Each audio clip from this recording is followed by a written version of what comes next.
Everybody, we are joined today with Raul Came from Veedback. He's CEO, dude. I've got a CEO on the channel for you guys today. I've been calling this creative talk. I decided to kind of change it up. And when we have conversations like this, I'm going to call it What the Heck is a Brand? So this is the What the Heck is a Brand show. We'll be talking about branding and marketing and content, and then kind of all of the stuff that Veedback is doing. So I'll go ahead and turn it over to Raul and let him kind of introduce himself and his company, and then we'll jump into it. Thanks for having me. Yeah, it's a humble experience to have you, to have myself here, Rex. I've been looking forward to it.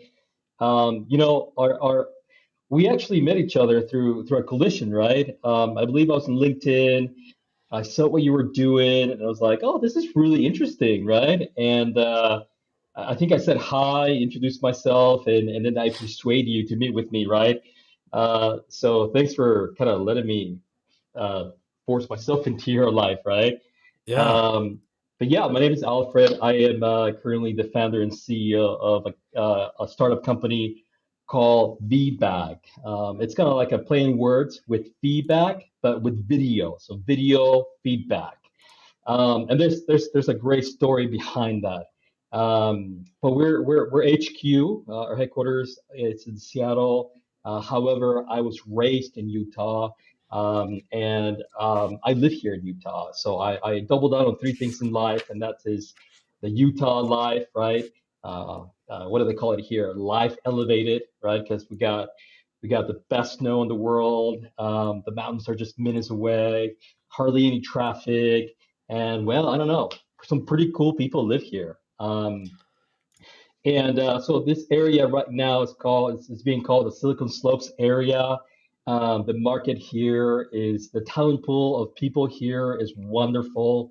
Um, and it's mainly around just like go-to market strategy, right? For any company thinking, like even remotely thinking of like, well, okay, listen, I have a great business.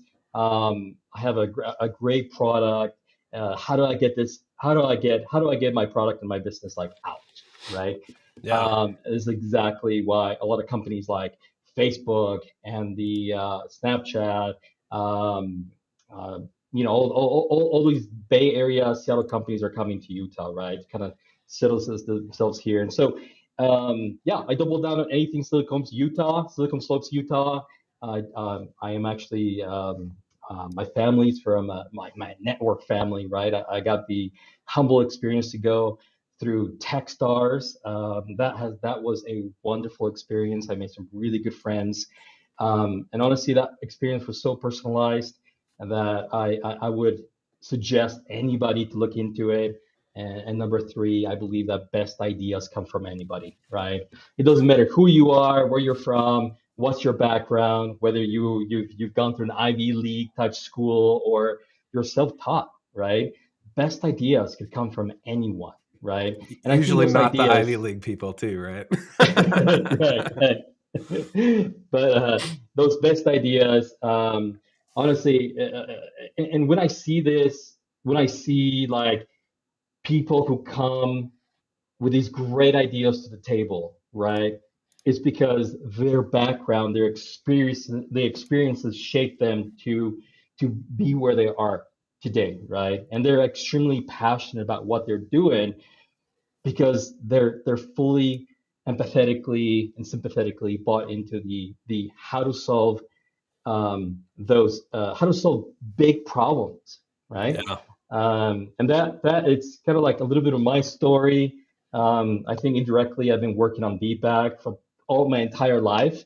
I just didn't know it, right? And it was about 2 years that I jumped ship from the corporate world to kind of like the tech startup world, and I had no idea what I was jumping myself into. No idea, but I knew that I wanted to make the jump, and I knew that I wanted to make this a reality. At least, with VBAC being the tool, being the vehicle, right? And yeah, that's a little bit about me, um, and what I do. And Rex, I know that you're kind of like in your own little mission, right? Yeah. Um, and yeah, I love what you're doing, but Yeah, let's. I'm here to ping ideas, right, and bring Yeah. value, yeah, to your audience and my audience. And I would love to hear a little bit more about you, Rex, and what you do, right, and how you do it well so well. Yeah, for sure. I think it's interesting that you and I have both gone through pretty drastic pivots in our careers recently. You decided to jump ship and found a tech company, which is like way bigger than what I'm doing. So that's like super Right. cool. And I'm really envious of, everything that's going on there in Utah. I lived there for 10 years and definitely miss that entrepreneurship mentality and the Silicon Slopes and everything that's going on over there.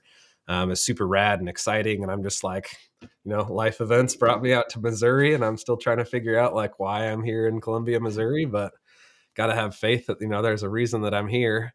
But yeah, definitely jealous of all the growth and all of the excitement and energy that's going on in Utah. But yeah, we both kind of have had recent career pivots.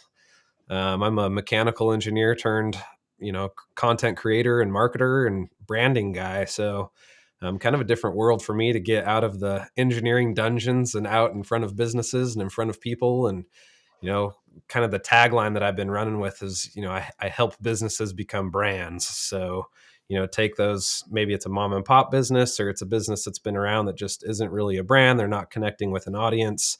They're not building a community. And I'm trying to kind of help them come into themselves by sharing authentic content and creating designs and branding throughout everything that they're doing with their interactions with customers, so that every time a customer sees a piece of their content, they associate it with that company. And really that comes into play when you kind of have that whole picture of design and branding and brand strategy and marketing, and kind of everything comes together to have that total brand picture. So, I mean, it's kind of a big mission for me to be jumping off into straight out the gate. And as I go, I kind of, I niche down and then I kind of open up and then I niche down and open up. So kind of still trying to find my way as far as what exactly that offering is, and who my ideal customers are and all that jazz. So it's been a fun roller coaster so far, but I've been really enjoying it. And certainly one of the biggest things that I focus on is video stuff. Before we went live, Alfred was asking me, "Why does your video look so good?" I'm like, "Well, I mean, I make videos for brands, so I kind of have to look good on video." Yeah, I'm not gonna lie, I'm a little bit jealous. I was like, wait, there's a huge difference between the image here. Come on, like, help me out here. Like, is it my internet connection? What you got going on, right? And what do you got? Did you say you got about $10,000 worth of equipment there to make you Yeah, look like a yeah, it's celebrity, a right? Sony FX3 with the 16 to 35 G Master lens. Big old huge light here, big old huge light back there, another light here. So yeah, I've definitely put some effort into making this image look good, and then I just allow all the streaming services to just take a crap on it when it heads out, through the internet to everybody else's eyeballs. That's one of the frustrating things, as a video creator. You make good content and then it gets compressed everywhere you try to post it. It's like every image you put onto Facebook, it gets compressed, and videos get compressed, and it's just like, come on. So That's awesome. one of the things we deal Love it. with. Yeah, yeah. Well, I like to kind of also kind of like, kind of like realign a little bit like my story, right? Because you said something very important there, right? Like, how do you take companies, right, into a brand, right? And one of the things that I've as an adult I got to find out about myself is the power of empathy, right? Hmm. And I didn't know what that was for a majority of you know, my life. And it wasn't until about like 5 years ago, I took some assessments and realized that my empathy was just through the roof, right? And it's sort of just like putting one and one together, and I was like, oh, now I understand how I make choices in my life using empathy, right? The Oh, things that I purchase, the decisions that I make, right? And so this is what at the beginning when I said I indirectly uh, been building feedback, uh, since a young age.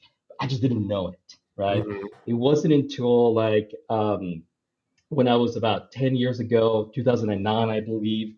I got the privilege to work for a Fortune 100 company, and I had also the privilege to work with the McKinseys, right, one of the largest consulting companies in the world. And it was a 7 year journey for me with that corporate kind of company, right? Uh-huh. Fortune 100 company, and we did something really incredible that we knew we had a problem, right? We knew we had a problem with like people leaving churn, right? I would say our churn, believe it or not, our churn was 100% every 2 to 3 years. Wow. That was our churn. And so that was a huge problem, right? Because we were spending, right? Our acquisition costs, we were spending 100% of it, right? Every Mm. year, right? Every Yeah. couple of years. It was nuts.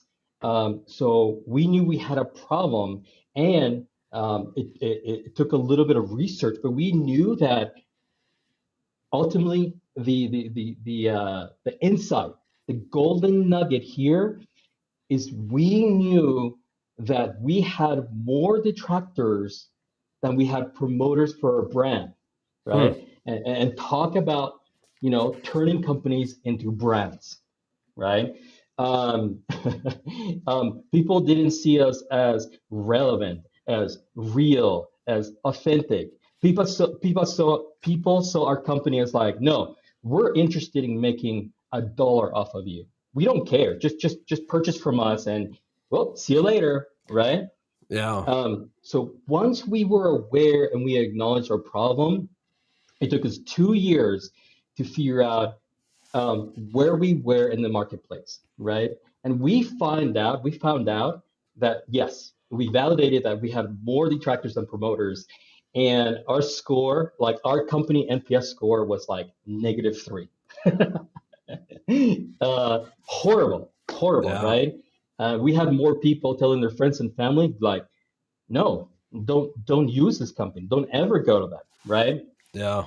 Um, and then we flipped the script. It took us 5 years.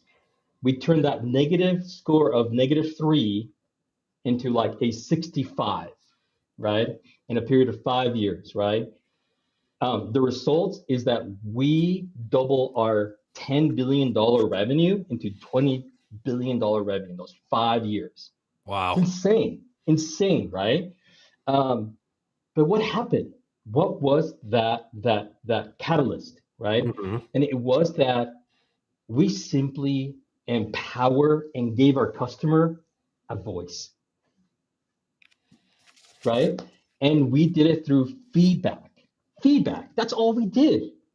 We created systems and processes that we collected feedback, nothing else, right? We collected feedback in as many forms and shape as possible through Uh-huh. email, through chat, through like written personal letters, right? Voice recordings, right? Video, right? Video was the least amount of feedback that we had, Yeah. but we had 20,000 people employed, right, to be able to do this, right? Uh-huh. Um, and that was the first big aha moment for me, right? Because when I started in this journey for VBAC, when I jumped from corporate into doing startup, my biggest thing in my head was, wait. Why do you have to be a Fortune 100 company and have the McKinseys in your back pocket to be able to just empower your customers, right? And really Yeah. truly, increase sales, increase engagement, lower your acquisition costs, right? Hmm. Let your customers be your biggest fans, right? Organically. Um, and think about the word of mouth, right? When you think about the word of mouth, it is the most powerful, right, form of marketing that there is out there, right? Yeah. I was reading a recent study. The word of mouth industry today is a $6 trillion industry, right? Wow. Because it Yeah. moves the needle, right?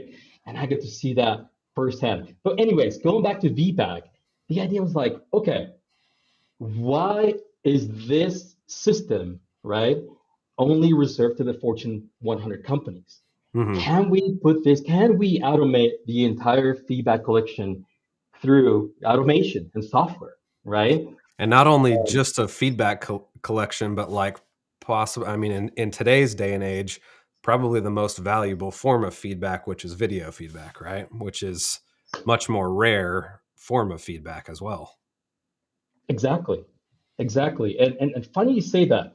There's a recent study that just came out that said, um, and this is another reason why we actually chose video, right, for feedback. And we're doubling down on video, right? We've had customers say, well, can you make your service be able to actually collect audio and text, right? And we're like, yeah, yes, we can, but these systems already exist, right? Yeah, we What doesn't can, exist, but do you want us to, right? Because as soon as you diversify, you become a platform that's similar to other platforms, and you really aren't bringing the value that exists within video and optimizing your whole platform for video collection. bingo, right? Not only video is like the most complex thing to ask from anybody, right? But it's the most powerful. So would you rather have 100 written reviews, right? That, let's face it, right? With this fake industry out there, no one reads them, right? If you have 100 reviews that are like 5 star, sorry, but nobody really cares. I Like mean, we, certainly there's an aspect of that social proof though that comes from having a whole bunch of really good reviews, you know? So I mean, you still got kind of the review platforms of themselves, right? So you've got Google Maps, and you list your business on Google and you get reviews there. I mean, I think that certainly does influence buyer decision. Say somebody's looking for a creative agency like myself. They Google creative agency, and mine, I'm newer at it. I don't have a ton of reviews. So mine pops up and it's got like 3 5-star reviews versus one that pops up and it has 5,000 5-star reviews. Like they're going to go with the yes, bigger one. yes. So There, certainly there's an aspect of yes. some of that stuff that's already integrated that, we're not going to be able to break into because they're beasts. You're not going to get Oh, of Google to course. change and integrate video feedback. So Yes, I think it's still valuable to it continue is. doing the It, traditional ones, but what you bring to the table is just this organic giant machine that brands can leverage to really engage with their customers, which is awesome. yeah. I'm just gonna add to what you just said and clarify. It is okay for you to have written reviews, but think about the internet. Think about what has happened to the internet, right? In the last 10, 20, 30 years, right?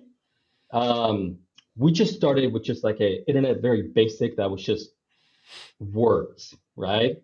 Then the internet moved into pictures, right? And now there's been a huge shift in video. The pandemic has definitely has added fuel to that whole thing, right? Um, but it's the same thing happening right now with reviews, right? Or that brand affinity, right? We were, we have been like with reviews, we just started with words, right? Mhm. And Yeah. written reviews and testimonials. Now we have pictures. Like you think about it, Pinterest, right? Zillow, Instagram, right? And now what's happening right now? There is a huge shift, right? Where we consumers, we want to be able to see, hear, and feel, right? Why your products and services work, right? Please don't sell me, right? Don't tell me, show me, right? Number one, like the three things that even myself as a consumer, an everyday consumer, I'm always asking myself, does this product or service, because let's face it, everybody's selling something, but is this product or service, does it work, right? Has it worked for other people? In other words, are people buying from you, right? Yeah. Very simple question. And can you show me if someone like me is buying from you? If you're subconsciously, if you can show me these three things, yeah, right, in a matter of like 30 seconds or less by showing me a video, right? Then the purchase probability, right? And there's a lot of research behind this. It goes up at a minimum of 300%, Wow. right? Yes. As a matter of fact, I do have some research behind this. If a potential customers can watch a video explaining a product or service beforehand, 73% of those people who watch that video are more likely to make that purchase. Wow.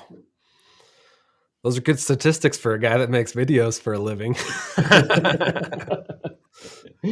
But there's definitely kind of like, piggybacking to kind of what I experienced during those 7 years in corporate.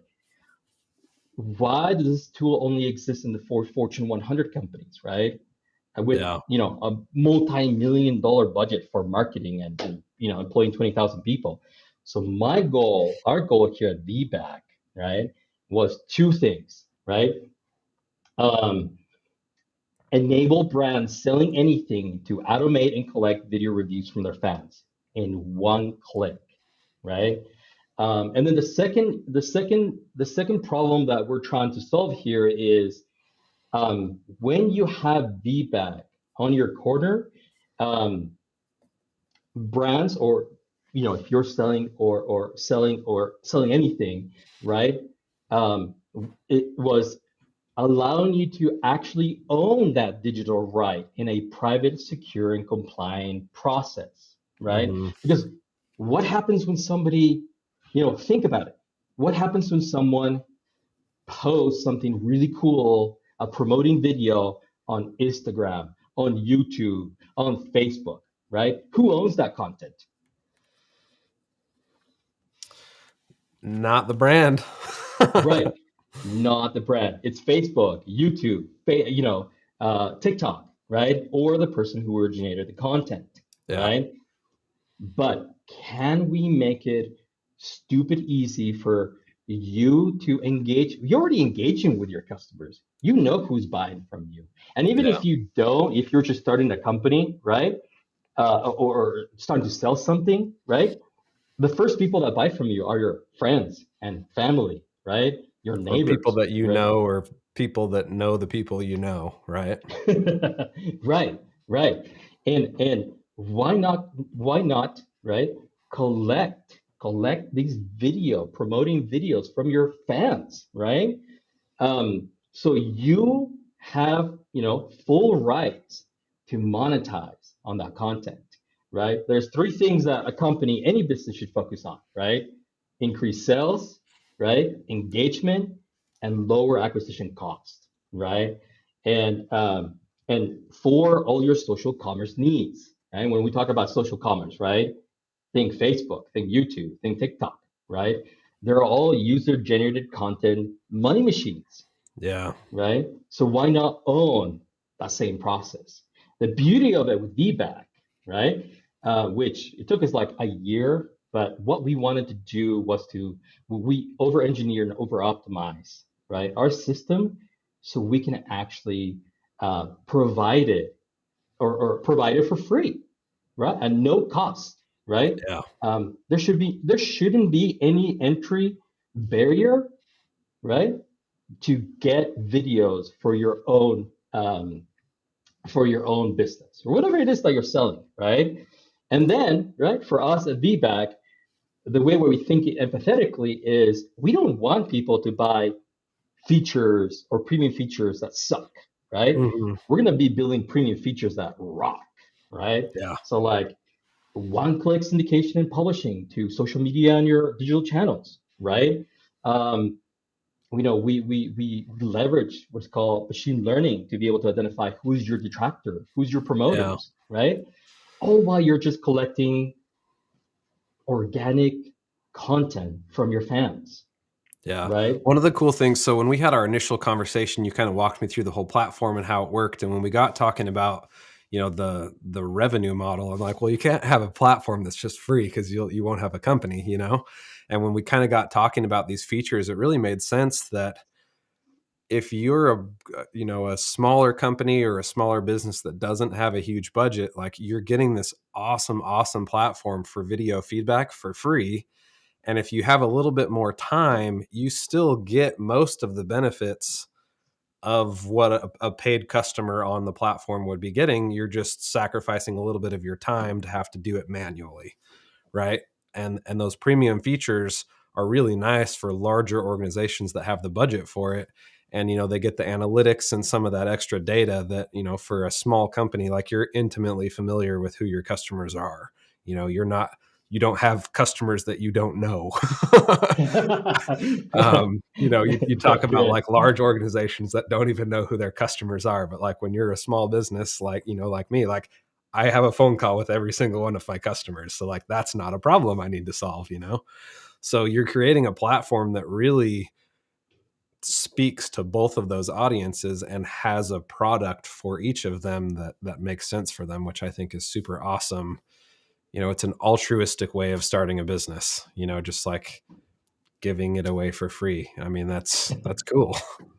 Right. To add, you put in like that's like really a hard thing to do as you're starting a business, right? Let's face it. Starting a business from zero is probably one of the hardest things that you can do in your life, right?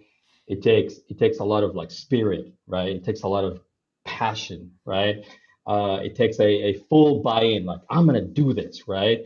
And that's another thing that I see, in the corporate world, right? In the corporate world, these guys are able just to throw money left and right and hire a consulting company like Forrester, right? And say, all right, for the next 3 months, um, um, figure out who my ideal customer is, right?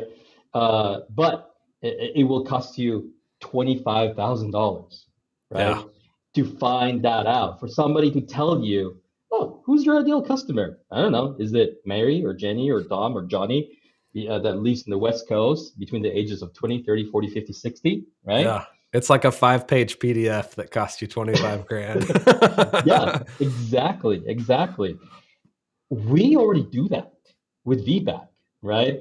So if you want to find out who your ideal persona is, we leverage that machine learning. And the more content you're able to give us or VBAC, we automatically start telling you who that persona is, right? Who you should be going after, right? And doubling down, right? You should double down on what works, you know, and then eliminating, right, the things that don't work or just simply you don't know about, right? Or Yeah. um, so that's the beauty of what we created with VBAC, kind of like this qualitative information that, look, do we want you to watch 1,000 videos because you're getting 1,000 reviews for your company, right? Uh, no, we want you to automatically start finding out organically who is your customer, who's purchasing from you, who are your fans, who's promoting you, right? Who believes in your company? There are customers out there that are just eager, like eagerly waiting for brands to go, here you go. Let me empower you in one click to tell me about your story with our product. And they go and rave about it. They just, I've seen it time and time after that it does not take a high profile or a celebrity to really put your business on the map. Is that Yeah. average person, right? Just Well, I mean, I really think like, look, about, yeah, I think about like myself as a consumer. Like, I don't give two craps what some celebrity tells me to buy. Like, I actually value that infinitely less than what some average Joe says, right? Because like, they're not in the real world. They don't live in the real world. Like, they don't have real world problems, right? But if some other guy like me, right? Hey, I own a content creative agency and I got on the pro plan with Veedback and this is what it did for my business. All of a sudden I'm like, okay. So it's like what you said earlier, like when you were talking about those pillars of like what makes a brand or what helps you sell, right? It's, is there a person like me buying this product, and can you identify with that person, right? And like I can identify with the real guy way better than I can with LeBron James telling me what socks to buy or whatever. It's like, I don't care what you think. Like, it's not in the real world. So yeah. I definitely think that those like organic interactions from real people can really help build some brand credibility. I worked in the outdoor industry for 10 years, and Vortex Optics is like a really prominent brand in the industry. They make scopes. And early on, when they were getting started, I mean, they were going up against all these behemoths in the industry that make scopes. And one of the things that they did as a company was kind of strategically identified some of those influencers in the world, and not necessarily like celebrities, but just like average Joes that had somewhat of a following, so they weren't just like nobodies, or a lot of times it was just totally normal people. And they got those people to be totally invested in their brand. And they did that by sharing content from those people and making those people feel like they were like a part of the company. And it turned the whole entire industry into these advocates for this brand. And I mean, it was a really cool transformation to see them come out of nowhere, through engaging with their audience to really create that disruption in the marketplace. And I think what we're talking about here and what your platform allows is allowing kind of everybody to do that. Right, right. Yes, 100%. And I don't know, there's these AdWorld conference that happen probably like 2 or 3 times a year, right? And I love being part of that. Um, I love how the number three thing that they're pushing right now, right? That they're saying is a must-have strategy on any brand and for their marketing, and it's pushing user-generated content, Mm-hmm. right? Not only you want to be able to create, right, awareness of what your product does, right, and also have like these highly produced content, but also right be able to double and really double your message with user generated content. And I cannot repeat myself again, right?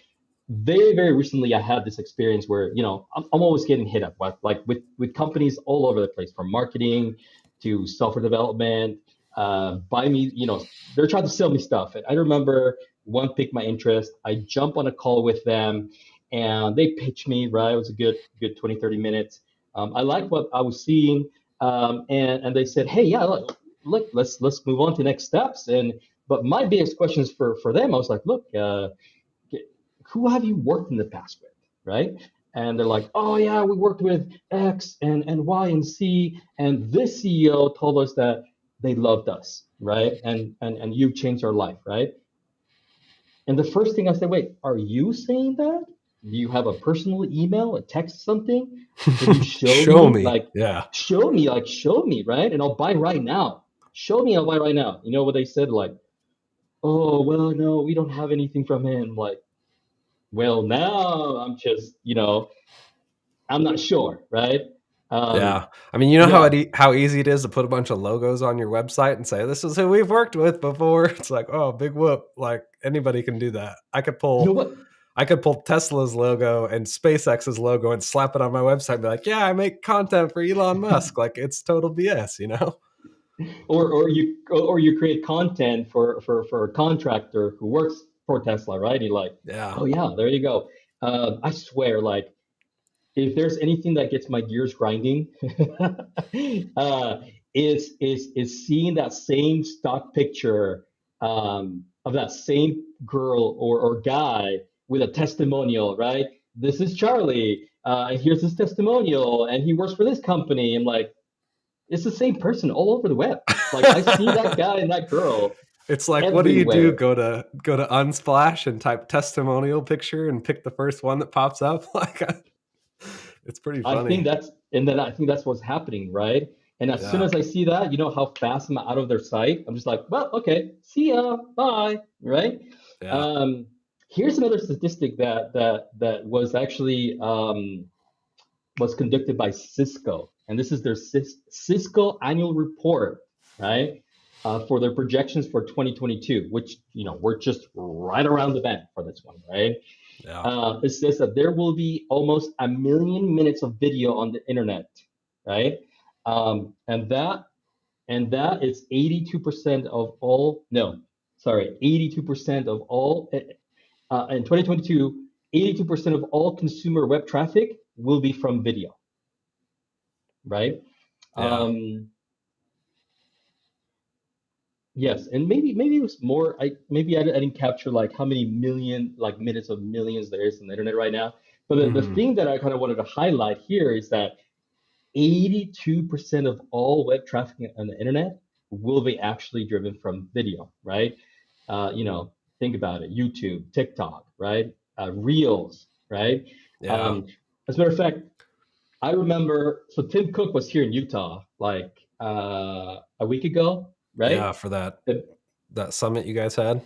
yes, honestly, I was probably like 2,000 feet away from him, so that's probably the closest I'll ever get to Tim Cook. Um, but I was actually closer to Mark Zuckerberg when he came here 2 or 3 years ago, Hmm. pre-pandemic, and I was about 150 feet away from him, so that was really cool. He said something really interesting, um, that he said one of the biggest challenges right now in the industry, right, and it still is there's this like brands have this problem they have to overcome because um, of of of that real authentic, right? It's a polarized problem, right? And how do we undo that, right? How do we come over that problem, right? And that is to show more authenticity, Hmm. more realness, and um, giving your customers the empowerment, right, of their own voice, right? To be able to pick up a phone, everybody has a smartphone, right? And give you a full context of their problem or or them promoting your services and businesses, right? And he doubled down into it, and obviously he's like, we're doing some things to be able to actually help the retail stores, your e-commerces, right? If you have a business profile on Facebook, you know that is one thing that we're working on, right? And well, here at VBAC, obviously we're very focused on that, right? um so what are some of the challenges that your customers have, Rex, like when it comes to like when they come to you, right? What are they saying? What are those challenges they have? Yeah. So, I mean, a lot of them, I think the world is definitely shifting towards video, like we're talking about here, and I've certainly positioned myself probably not well enough, but like really what I want to be doing is video. And then, design is a portion of that. But I think a lot of companies, especially newer ones and then kind of established older ones, just aren't quite ready to like make that pivot into video. A lot of people are apprehensive about being on video. I mean, it's scary, right? Like I don't give a crap. Like I'll just like go live and whatever, like, and at first, like that was kind of like, oh, there's going to be like all these people watching, but like, who cares? Like if you're not going live, nobody's thinking about you anyway. And once they get done watching your video, they're back to not thinking about you. So what does it matter, But one of the things that I've really noticed is like there's kind of two kinds of clients. Like there's one that's like, okay, I need video. Rex is the guy. I'm gonna call him up and we're gonna get going, right? And that's like a pretty natural cycle of like I need to get my brand out in front of people, and I think Rex is the guy to do it because of his design skills and his video skills, and because he's learning marketing and getting better there on like how to distribute it all. And I've kind of positioned myself to be that person that people think about to go to. So I'm pretty new to doing this as a career. Like I said, I'm pivoted from mechanical engineering, so I'm newer to learning how to sell myself. you know, they kind of stuff engineers in the dark corners of the companies and make them engineer stuff, and you don't really get to see the light a whole lot. So that's newer for me, but I definitely think that like helping people realize how much of a change and an impact video can make on their business, and not just a one-off video, but like really a video strategy and making micro content so that you're out in front of people all the time and people are getting to know you and your brand is really what is going to kind of help a company be successful anymore. COVID has really changed the face of business in the country and in the world, and people throughout our entire history have become accustomed to buying from other people. I'm not selling my services to Tesla, right? I'm selling my services to someone who has the ability to make those decisions at Tesla. So I'm selling to a person, right? It's a person to person transaction. And as COVID has kind of removed a lot of that person to person direct contact that we get, one of the ways that we can bring that back into our marketing is through video. We can get our faces on video to where we're talking to people, we're interacting with people, we're doing a live stream with people, and kind of getting that conversation back into our world that has kind of been missing for the past couple of years. So I think people are starting to become more aware that like, hey, we need to do something with video. So fortunately, like, it's pretty cool because everybody needs what I can do.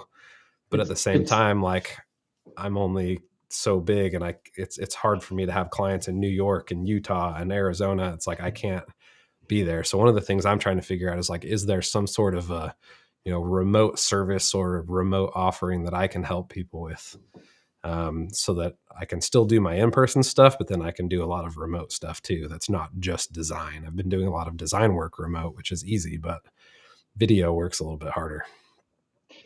Well, it's funny you mentioned Tesla, right?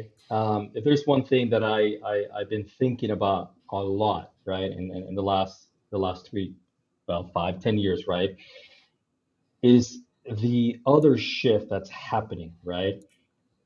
When you buy a Tesla, you don't buy a car first. That is not the first thing you buy. You buy the experience, right? You buy into a community, Yeah. and then you get a car, Yeah. right? And that's the power of story, right? If you think about it, that is the power of the story.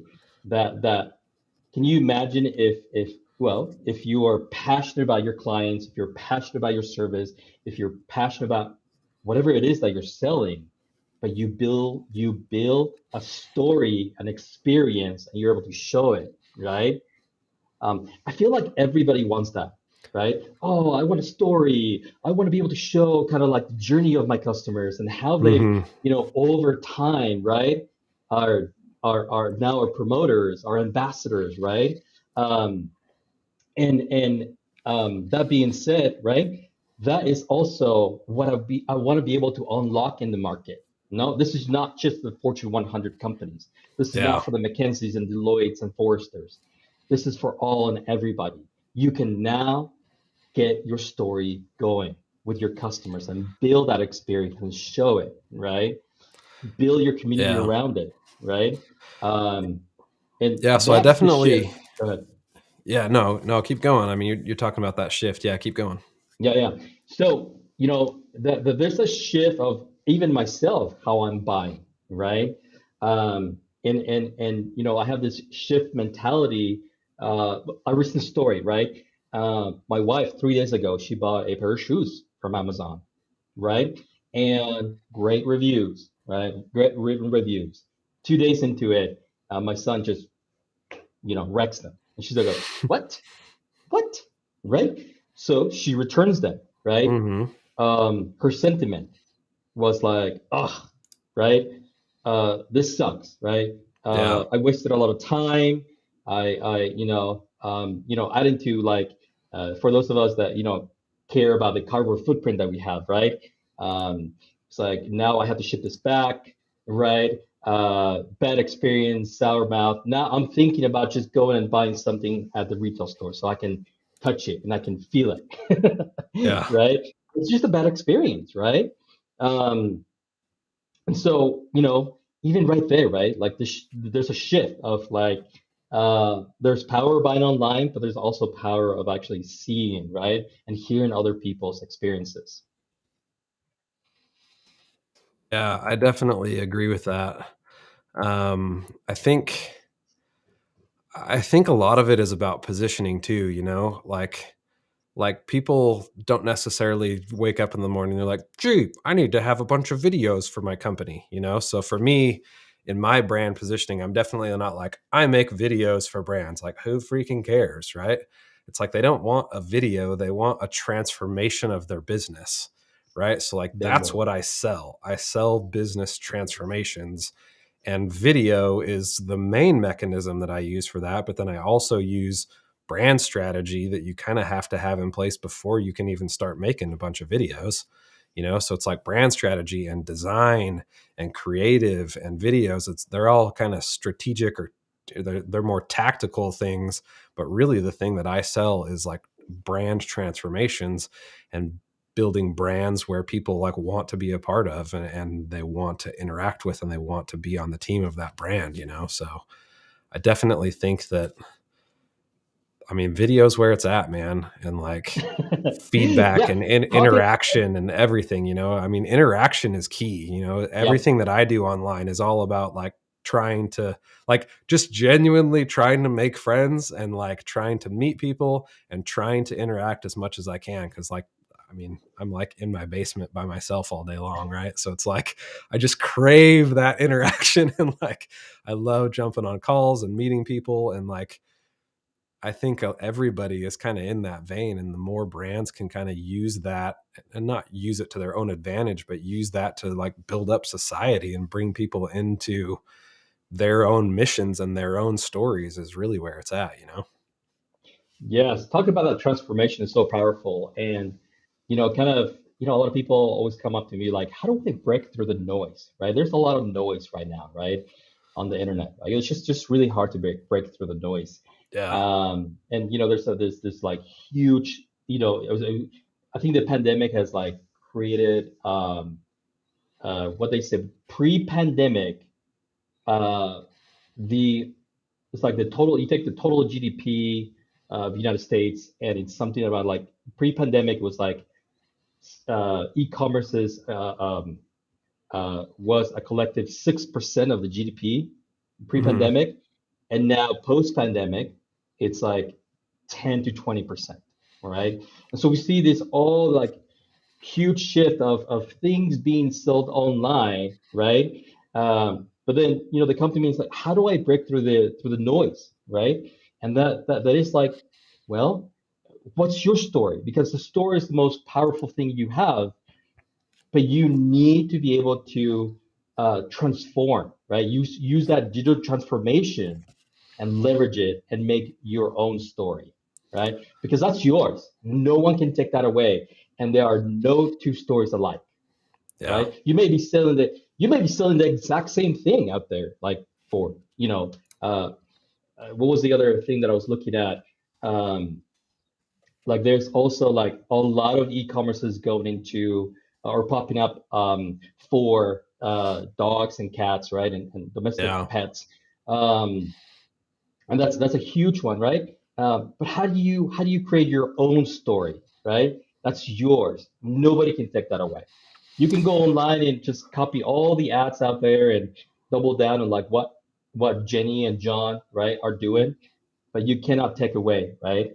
That story of, let me show you what we've been able to do, and either leverage that user generated content or create highly produced content around it, Yeah. right? You got to have the both. Yeah, I think, I mean, the greatest story in the world doesn't matter one lick to a company as far as, you know, revenue is concerned. If nobody hears about it, nobody sees it, you know? So I think that's where, when you were talking about the noise, it's like, how do you break through that noise? You know, how do you get to a point where people are seeing your story and caring about your story? And I think one of the things that really comes into play there is like that digital marketing aspect of like using strategies and tactics to help your content get out there. But I think one of the best ways that you can do that in today's world is just interacting with the marketplace, interacting with your customers, getting your customers to interact with you, interacting with competitors, and really just becoming friends with everybody that's interested in what you're doing, to a point that like people start to care, and they start to be like, oh, I wonder what that Rex guy's up to right now, or oh, I wonder what he's going to teach me today on LinkedIn about building my brand or making content or whatever. Like, you know, and you just kind of start to build this brand for yourself that people know what to expect from you, and they start to care, and they start to share what you're doing, and they start tagging you in posts, and all of a sudden like you're just building all this, you know, totally organic, totally grassroots, you know, community built around your brand and your mission. But if you don't have that story, and if you don't give people a reason to care, then you're never going to get to that point where you've got a community. You know, you're just going to have a company. Yeah. Talk about community, right? I think I want to shift the paradigm a little bit, right? On the other side of things, like, we talked about brands, right? Um, but let's talk about individual people, right? Hmm. Individual people, like consumers, right? And there's I think this is right, but like influencer marketing, right? There's a lot of influencers out there, right? And some people feel that the influencer word is a dirty word, and some other people say no, that's how we build our $10 million business, right? We just strictly use influencers, right? Um, a good company who does that is like Groove Life, I believe. They massively like leverage influencers, not to the point that they're like doing celebrity influencing with like Tony Hawk and all these guys, right? Yeah. A really really cool brand. Um, but I was actually just for fun. So I joined like a clubhouse room, and there was Hmm. probably about like I don't know 500 influencers, and they were all talking, and for whatever reason they decided to bring me on stage, right? And we talked about it, and it was really interesting because influencers are a just an interesting breed of people, right? But I realized something as we were having a conversation in this room that they influencers are actively their full-time job, right, is to be able collaborating with brands, Yeah. right? And a lot of times, they talk about breaking into brands, how do we collaborate with these brands, and some brands will come to them, right, and they'll work together. And then a lot of times these influencers go to brand, they purchase their product, they create a video, and they send it in.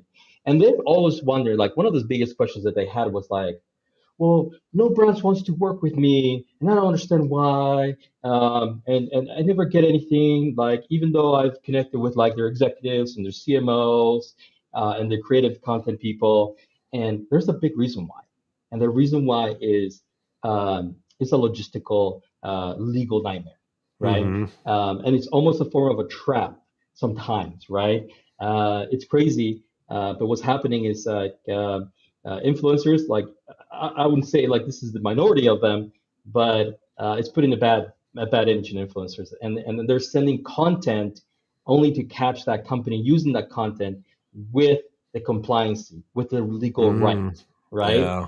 And so what do they do after a year? They come out and they follow with a suit against the company, Hmm. and then they make, a percentage of gross sales for that year on that company, right?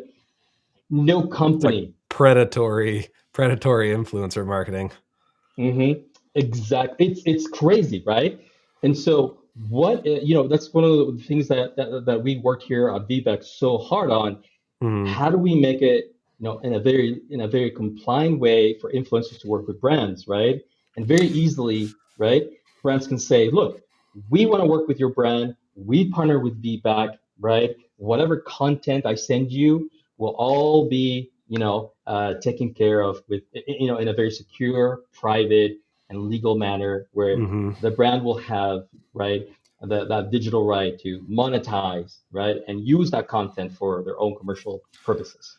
Yeah, so I mean, with Feedback, so I kind of got into the platform and messed around with it a little bit. I haven't had time to like fully immerse in it and like send it out to clients yet, but I mean, I'm planning on it. So I mean, your whole premise of the whole platform is get video reviews with one click, right? So you're trying to make it as easy as possible and as effortless as possible for the person who's creating the end use video to be able to make that video, but at the same time you are securing a license for that content that they are creating. And I think I noticed that there's a button that you could click or a little link or whatever that says, here's our license agreement or whatever, like on that same page that you click to start your video. Right. So, I mean, is that what you're talking about here? Of like when someone creates a video on Feedback, like the brand that solicited the video is the one that ends up with the license to monetize and use that content? Yeah. So, like, kind of summarize what you said, right? VBAC is simply it's a very simple online software service. Like, we make it so extremely easy for people to send in their video testimonials and reviews. There's no file editing. There's no need to upload. There's to any kind of file sharing or video hosting platform, right? It's just one click to record, one click to submit, and that's it. And then that's where we integrate that kind of legal release form, so that brands can actually utilize that content, right? Yeah. And the best part of all of this is that there is no entry barrier. It's just free, right? We're trying Yeah. to enable brands to kind of move with the shift of it is not okay for you just to only collect written reviews, right? It's great, but you need to jump on with the shift of the market what's happening today, right? And that is having more video content to secure your own story, your own experience, and why people should buy from you, why people are buying from you, and well, telling people exactly, kind of like pairing the look, we have people just like you buying from us, right? Yeah. And this is their story. Yeah. So, kind of one last question before we wrap up. I try to keep these to an hour. I mean, it doesn't Oh matter, yeah, but of course. uh, we could go forever. It doesn't really matter. But in the on trying to honor people's time and honor your time, and not just keep going forever. I kind of have one last question. For you, and I mean specifically about Veedback, but certainly kind of plays into video marketing as a whole. But once a customer creates that video review on the Veedback platform, they submit it. The brand has that video come through their dashboard on Veedback. They can download that video. How do you envision? I mean, we'll talk about two scenarios. How do you envision the people who are on the free platform utilizing that video as far as distribution and marketing, and how are they utilizing that to help grow their brand? And then people who are on the paid, whether that's live now or coming in the future, how are people on that paid platform going to be able to utilize that differently to help build their brand? That's an excellent question. We when we look at any brand, right? Whether you're just starting, whether you're small, medium, large, enterprise, right? The way that we look at it is um, every part of the business, right? E-commerce performance, content strategy, social media, research, product design, right? They all have an objective, different objectives, right? Mm-hmm. And so we wanted to enable any type or any member of a team to be able to um, collect video feedback, right? Of any type, of any kind, right? And get started today. You can get started right now. I bet you that you can think of one person who can leave you a good, positive, promoting Yeah, I've got review, right? 20 of them. Yeah, exactly. Yeah. You can think of Yeah. one, right? And you can also think of one person who totally dislike your products, complete reverse, right? They don't like your product, they don't like your service, but they didn't give you a full context as to why, right? And this is one of the things that we learned quickly with McKinsey's in the Fortune 100 company is we needed to understand why things went wrong, and we either needed to innovate, eliminate, right? Innovate or eliminate that process, system, or even product, right? If your product sucks so much, right? Stop selling that and double down on what's really working, Yeah. right? And that's exactly what we did. We got rid of a lot of products and services that just simply hurted the brand. Yeah. And we doubled down, we took those resources and doubled down on the products that worked, right? Yeah. So you can get started today on that, right? Create your own story, figure, and start understanding why people love you or hate you. Mm-hmm. uh, on the premium side, right? Um, we've always we're nerds at heart, and we're very data driven, right?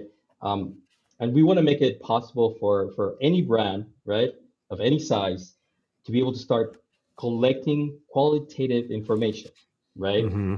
Uh, to why, right?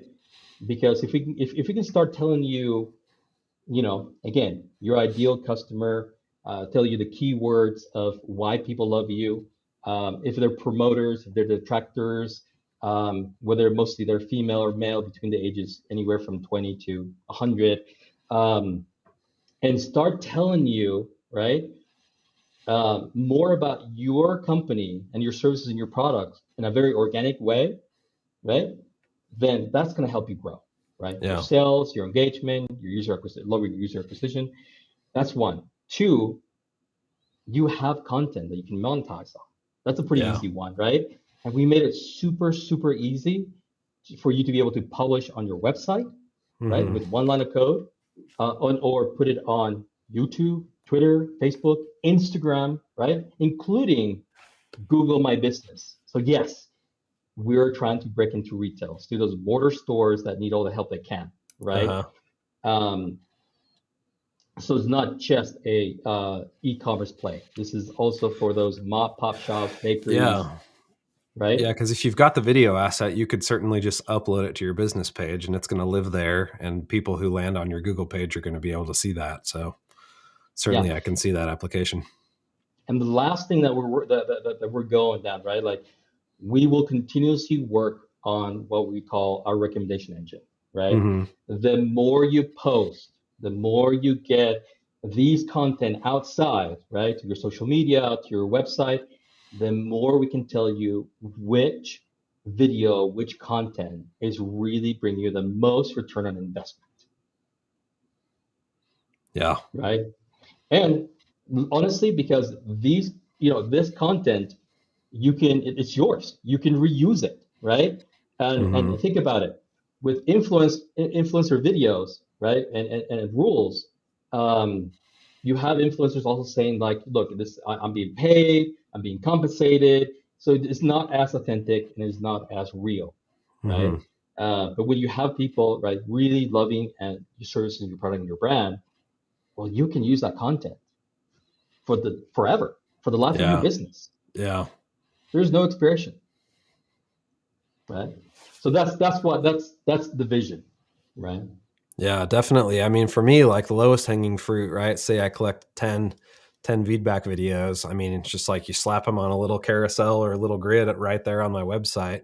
So when people are scrolling, right, rather than just like hitting one of those generic, like that I have on there right now of like testimonials that I like pulled from text messages and stuff, or like a couple like actual reviews that I've solicited, you just have those videos sitting right there. And I mean, I'd way rather watch a little video about somebody telling me why Alfred Came and Feedback is awesome versus like reading some BS made up thing about it, you know? So I definitely see the value in what Feedback brings. And, you know, as a small business owner that wants to become a medium-sized business owner, like I can definitely see how I can integrate that into my own efforts to help people see the value in what I do and see the value that I have been able to bring to other customers who are probably in a similar, you know, similar situation.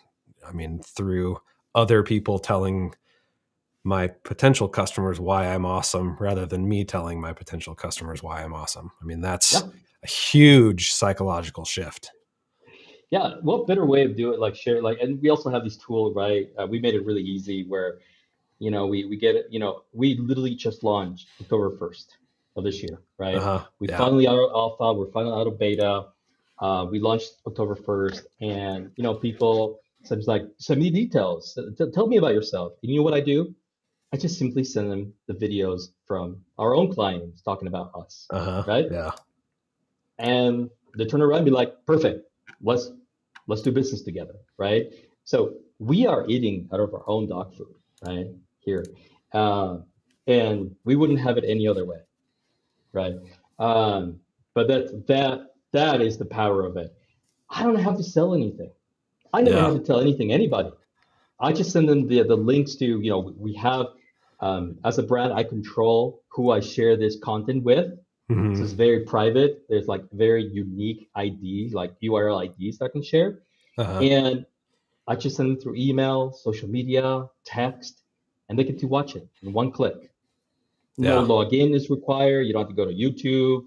You don't have to do any software or application. Just Yeah. here you go, right? Yeah, it's been pretty Let me know cool. if you want to do Yeah, business. I remember right after we had our first conversation, you sent me a couple of videos of like, "Hey, here's somebody that's in your shoes. This is how they're using the platform." And it's like, dude, this is cool. It's like, I mean, we talked about this when we had our first call, but like feedback is like a no-brainer situation. Like it's free. Like there's no reason to say no. You know, it doesn't cost you anything and it only helps your business, you know? So I think you've really built something that's awesome there. And dude, I'm stoked to get to know you. One of the guys, I don't know if you're seeing any of these comments pop in, but one of the guys was like, "Hey, tell Alfred he doesn't have any videos on his YouTube channel. He needs to work with you to make some production videos." I am being pulled apart in so many ways. You have no idea. I'm just recovering from like silicon slopes, right? Yeah, I'm recovering from. I had a family reunion up in the mountains. It snowed like 2 feet. It was a nightmare to get out of the mountains.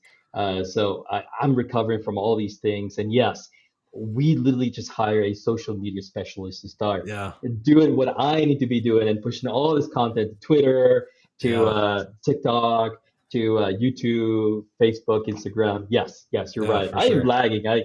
I got the I mean, content, you're but only I'm one lagging. guy. I mean, We're I yeah, definitely feel like a lot of the people I talk to are in that, they're still kind of in that DIY mindset, right? Well, I don't want to hire you to make videos for me. I just want to like make my own videos. So can you show me how to do that? Right. So I've been trying to figure out like what's some sort of like little product that I could make of like, hey, let me help you set up a studio. You pay me $2,000. I'll give you all of the equipment that you need. There's a little bit of profit margin in there for me to like, justify putting all that together. We'll have a consult. I'll get you all set up so that you can start making videos that look about half as good as the videos I make for not as much money. And just really my mission is to get people to start making content. And once they start doing that, they're going to start having results in their brand, and then they're going to come to me when they're ready to step up the game and do some of those highly produced content pieces, or just do other things, manage their socials or whatever it is that I can help out with. But really, like, the biggest hurdle is just to get people to start. So I've got a few customers right now that just want to start doing it, so I'm putting together little packages for them that I'm going to ship them, and then, go over with them how to connect it all to their computer and how to set up their lights and what to do with the camera and all that stuff, so that they don't look silly on video. I mean, sign me up for that too, right? Put I've me on your been, I've list, been please. I've been attending this like demand conference today, which is like all for it's a virtual conference for marketers. And like, it's been interesting. Like, these CEOs of like these mega companies just like have total crap video setups. And it's just like, oh man, like, you need to hire me so bad. It's like they've got 2,000 marketers watching them do a keynote speech, and it's just like terrible video quality. It's like, it's cringy. So Yeah, I'm at fault of that one too. So please sign me up on that list, right? I'm sure yeah, you have a waiting list. I really appreciate like having the ability to like honestly having the ability to get to know you, right? How down to earth you are. You're an authentic, real person who really empathetically and sympathetically care about your clients, and that's really yeah, hard to find, right?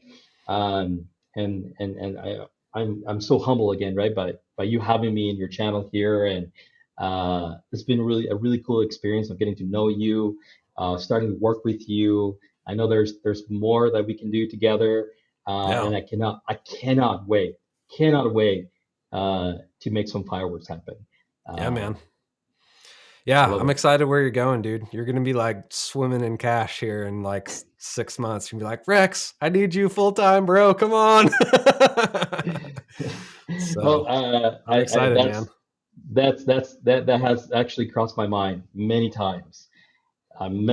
So, but baby steps, right? Baby steps.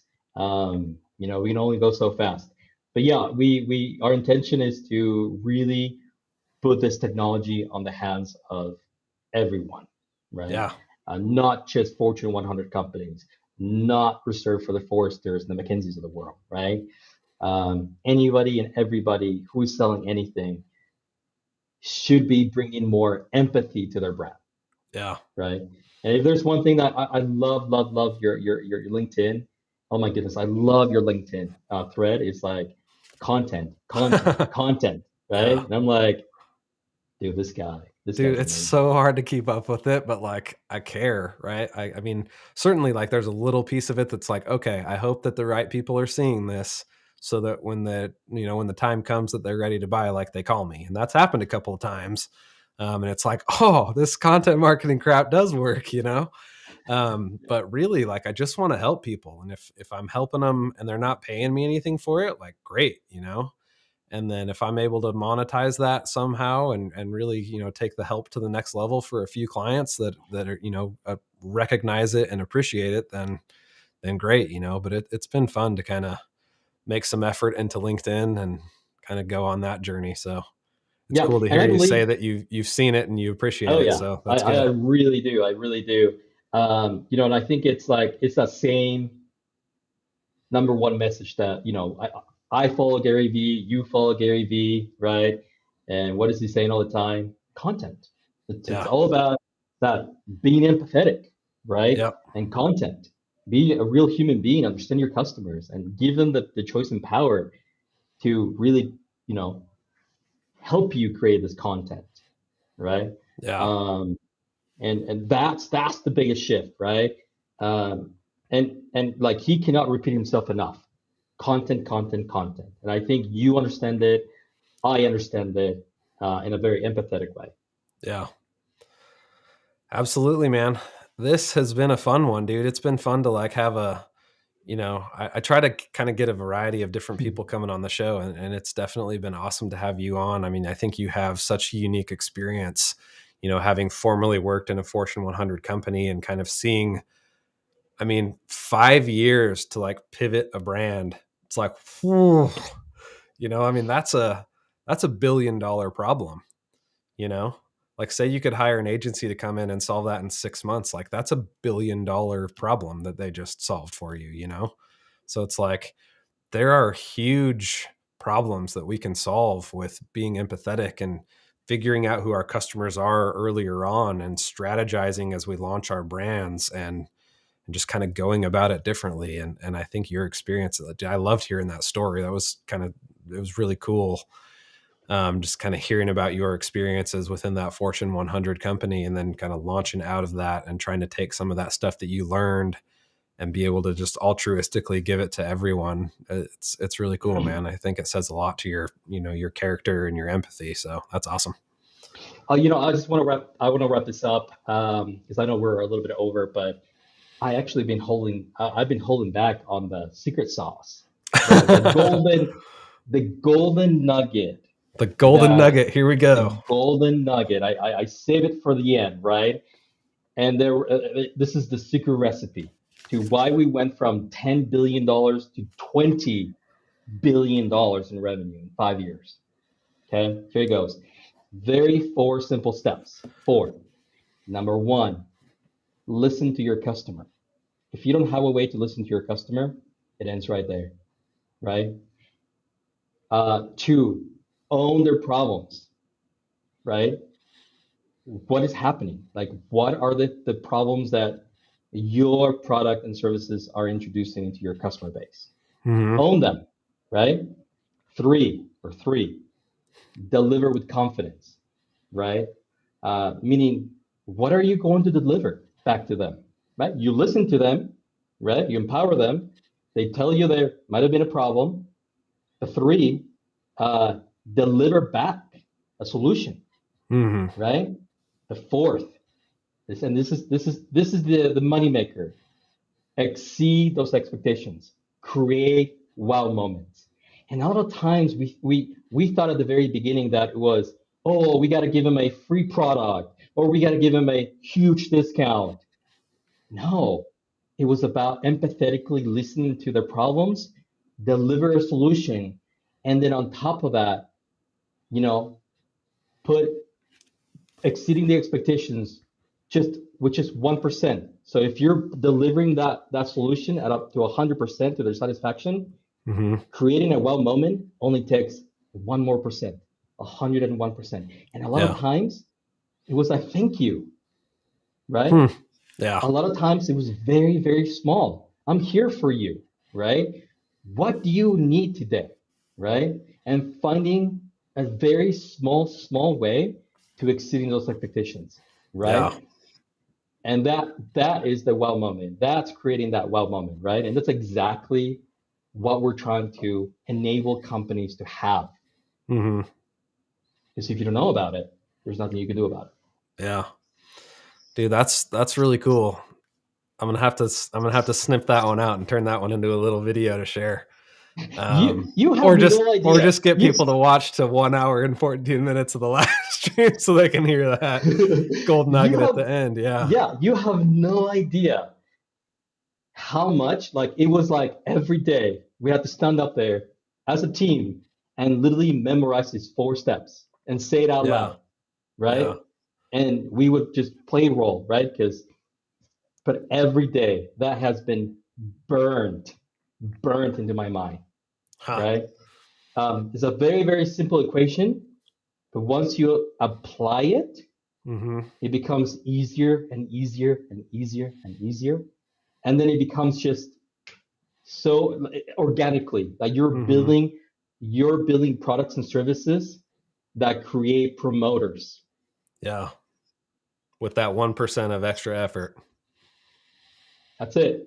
I, Hmm. I want to wrap it. Right? That's it. That's all I I got. like it. I was going to follow it up with, okay, Alfred, so what's the problem that you've got today that I can solve for you? Right? Pivot that crap. You're right. I love it. Thank you All for right, having man. me. Yeah. It's been super awesome to have you. Yeah, it's awesome. I'm gonna go ahead and shut the stream down. We'll stay online. I'm gonna we'll pose for a thumbnail or something, and then we'll jump off and get on with our days. But I appreciate you being on the show, man. It was super awesome. This is the what the heck is a freaking brand live stream. Again, you got to differentiate and stand out. Yeah. So yeah, this has been awesome. I appreciate you coming on, Alfred. Hope this has been enjoyable for everybody who's popped in and out. I know we've got a few people that I know Danny Marsh is one of the big fans. I think he's been through it the whole way through. So kind of fun, man. But I appreciate you being on, and I'm going to shut the stream down, and we'll see y'all later.